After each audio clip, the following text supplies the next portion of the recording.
So if you're like me, chances are nostalgia is a huge hit or miss. Sure, there's some instances where growing up with a certain show has an effect on you where you end up refusing to see any problems on that show, mostly because of how much you've enjoyed that show from your childhood. Like for me, I love Transformers, I love Dragon Ball. Growing up, I didn't see a damn problem with any of these series until I looked at it again as an adult with a lot more open eyes. And despite the flaws I've noticed now, I still love these series. I still keep up with those despite the problems with those franchises because I love them.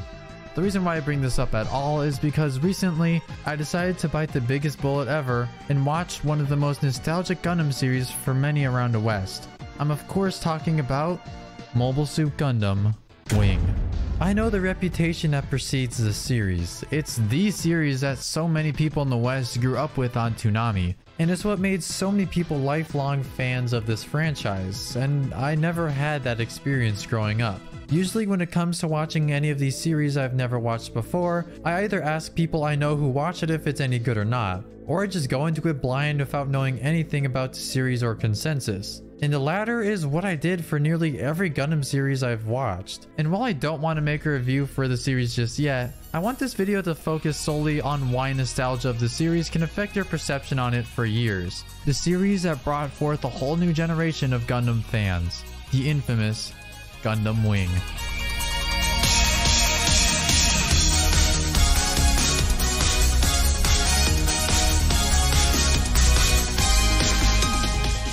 I never really have problems watching shows or movies no matter what type of genre they are. I wasn't really the biggest fan of boxing, but then I gave one particular series a chance and thus I got hooked on so many series and films involving the sport. So when I watch a series for the first time, I usually expect a certain list of things I need to fill out in the first few episodes or you happen to lose me. Like compelling characters, a solid premise, a hook, a story I could understand or get behind, etc. And Wing unfortunately has none of these. I found the main characters extremely hard to follow or even to root for. I'll kill you. Hiro, the main character, felt like an asshole the whole time, and it's a shame that we literally never get to see why he's the way that he is until Endless Waltz, which, let me remind you, was made after the series' 50 episode run. I know this is a bit off topic, but for some reason I've been seeing hate for Amuro Ray on sites like Twitter for some reason, but it's really hard to compare the two, because one feels like a wall that doesn't really do anything that makes me feel like I should really care for them, and the other feels like a person who experiences struggles and actively finds ways to make me care for them. Like one of Amuro Ray's best qualities, for example, is that he's so quick to call out anyone on their bullshit. Whether it's Char, Bright, the entire Federation, it's always satisfying to see, and it's one of his best qualities. Because not only does it make you care about Amuro, at some points it makes you think about the people that we even considered good guys. And I bring this up now because Hiro has nothing like this in the series. He doesn't have anything that makes him stand out or make me really care for him, which is honestly a huge shame because I was hoping for him to get fleshed out eventually, but he just didn't. Are you still gonna kill me? Yeah. The whole main cast, besides maybe Duo, are so hard to like.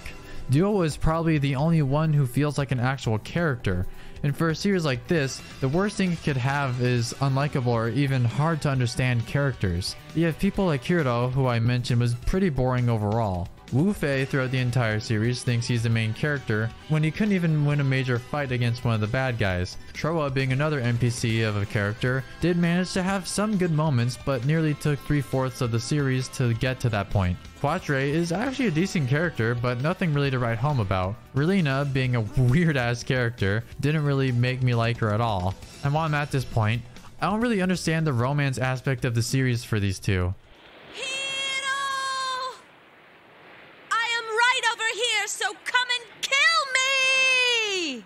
It just doesn't make any sense, and I can't really understand why these two end up liking each other by the end of the series. I know Gundam romances don't really get a good rap, but damn, this series is probably one of the weakest examples of having romance in a series. Duo is probably the only saving grace of characters from what I just listed.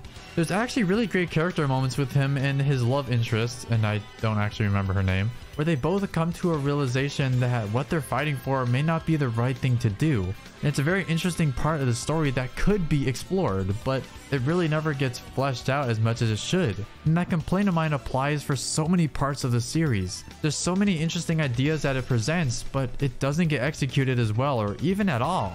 Not only does it make me want to stop watching, but it just makes me not care for anything in this series. Even if you skip episodes, which is criminal no matter what series it is, it's still weird keeping up with those episodes you don't skip because so much happens in one episode. Like, it could be the most boring episode you could ever witness, or characters are switching mobile suits or even trading them like Pokemon. There's literally an entire episode dedicated to Hiro and Zex trading their Gundams.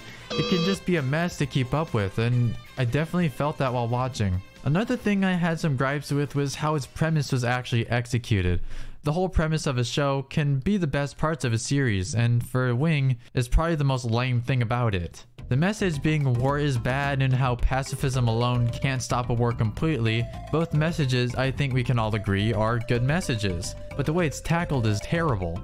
There are moments in this series where old farts all gather into a room filled with comically large tables and oil paintings where they talk and go on for minutes on the themes of the story. I'm serious. That either splurt out useless ass dialogue that does nothing for the story or tries to tell us about the conflict at hand. It just left me feeling nothing but annoyed, and it's probably the only time where I actually thought of putting 2x speed while watching something. I know I'm sounding extremely negative here, but I just can't say this enough. I really tried enjoying the series. I thought watching the series with two friends of mine would actually make this less boring, but it didn't.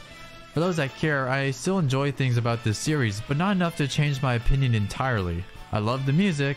I thought the mobile suits had some incredible designs. Honestly, I think it might be Kunio Okawara's best designs. Hell, this is probably the funniest Gundam series I've ever seen. Even when it tries to not be funny, it just spawns some of the most hilarious shit I've ever seen in anime.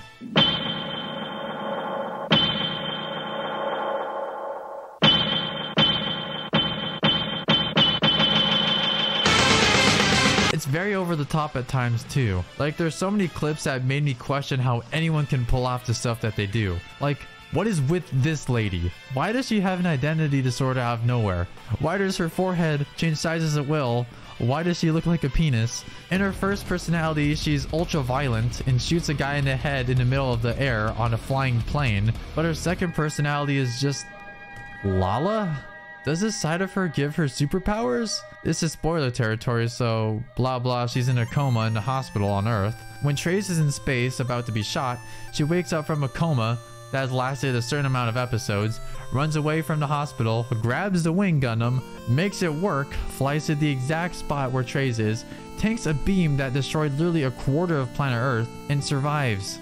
The fuck? Call that a nitpick, but the shit she does is so vital to the series that I really just can't ignore. It's just absurd. Oh, and did I mention that in one episode of Wing, it literally had directions to install Adobe Photoshop software? I shit you not. It blows my mind that people haven't pointed this out yet.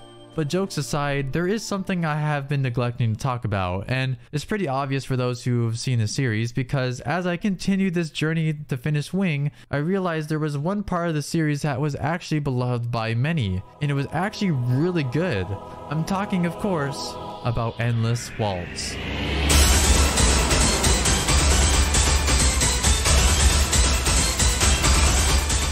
As I slowly waltzed into the finale of the series, I was a bit disappointed with how it ended. This series didn't really seem to end in a very satisfying manner to me, but that was when the Endless Waltz OVA showed up and surprised me, because this OVA series took every complaint I had about the series prior and completely fixed them.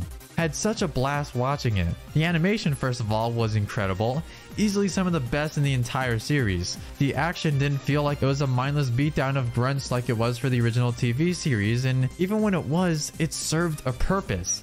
That's what I like about action. It doesn't just have to be there to look cool.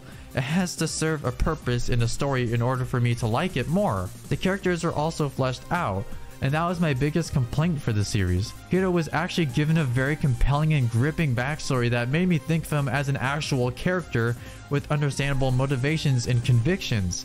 It made sense for him to do the things that he did in the OVA, and I was actively finding places rooting for him. I don't know why this short backstory was never given place in the original series, but it would have easily made the experience better. And what's even better than that, their message that they tried to tell prior actually got across in the OVA with no problems. Having all the characters not only contend with another war starting up, but finding ways to prevent history from happening again with more violence, bloodshed, and a war erupting because of the decisions that each of the characters that we're familiar with keep making. It's a brilliant OVA overall that I really don't have many complaints about, but I still wouldn't say I was satisfied after everything. Having to go through 50 episodes to see something that's actually good isn't what I had in mind. But at the end of the day, it's another series I got to say I watched and got to cross off the huge list of other Gundam series I planned to watch. I also heard it's like this with Seed, which is another series I plan to watch, and I hope it's not the case. But there is one shred of optimism I have for Wing. If I ever make another Wing video in the future, I would like it to be about the manga counterpart.